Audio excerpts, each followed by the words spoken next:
شروع کرتا ہوں اللہ تعالیٰ کے نام سے جو بڑا مہربان نہایت رحم والا ہے۔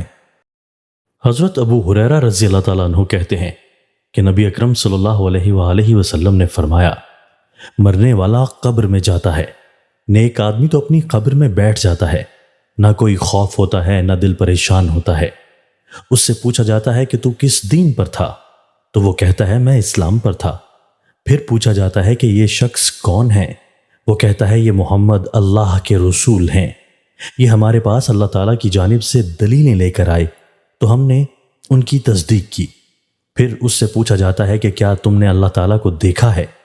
جواب دیتا ہے کہ اللہ تعالیٰ کو بھلا کون دیکھ سکتا ہے؟ پھر اس کے لیے ایک کھڑکی جہنم کی جانب کھولی جاتی ہے، وہ اس کی شدت اشتعال کو دیکھتا ہے۔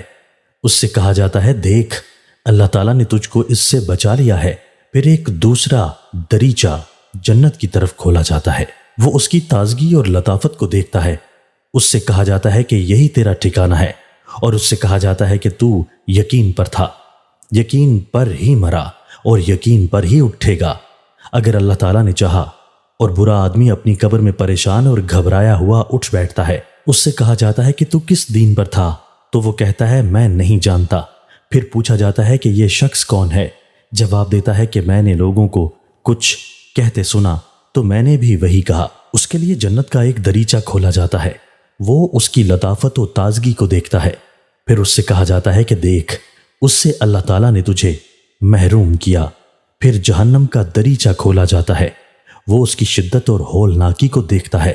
اس سے کہا جاتا ہے کہ یہی تیرا ٹھکانہ ہے، تو شک پر تھا، شک پر ہی مرا اور اسی پر تو اٹھایا جائے گا اگر اللہ تعالیٰ نے چاہا۔ حضرت عبداللہ بن مسعود رضی اللہ تعالیٰ عنہ کہتے ہیں کہ نبی اکرم صلی اللہ علیہ وآلہ وسلم نے فرمایا، جب تم میں سے کسی کی موت کسی زمین میں لکھی ہوتی ہے تو ضرورت اس کو وہاں لے جاتی ہے۔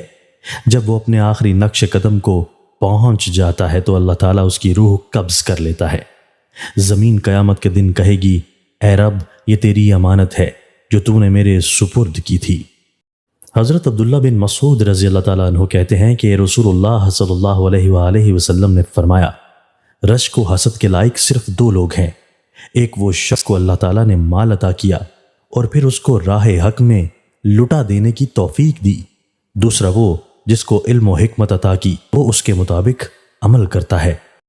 انس رضی اللہ تعالیٰ عنہ کہتے ہیں کہ رسول اللہ صلی اللہ علیہ وآلہ وسلم نے فرمایا، تمہیں سے کوئی کسی مصیبت کی وجہ سے جو اس کو پیش آئے موت کی تمنا نہ کرے، اگر موت کی خواہش کی ضرورت پڑ ہی جائے تو یوں کہے، اے اللہ مجھے زندہ رکھ جب تک جینا میرے لیے بہتر ہو، اور مجھے موت دے اگر مرنا میرے لیے بہتر ہو۔ دوستو، اللہ تعالی ہمیں ان احادیث مبارکہ پر عمل کرنے اور اپنی زندگیوں کو سنوارنے کی توفیق عطا فرمائے۔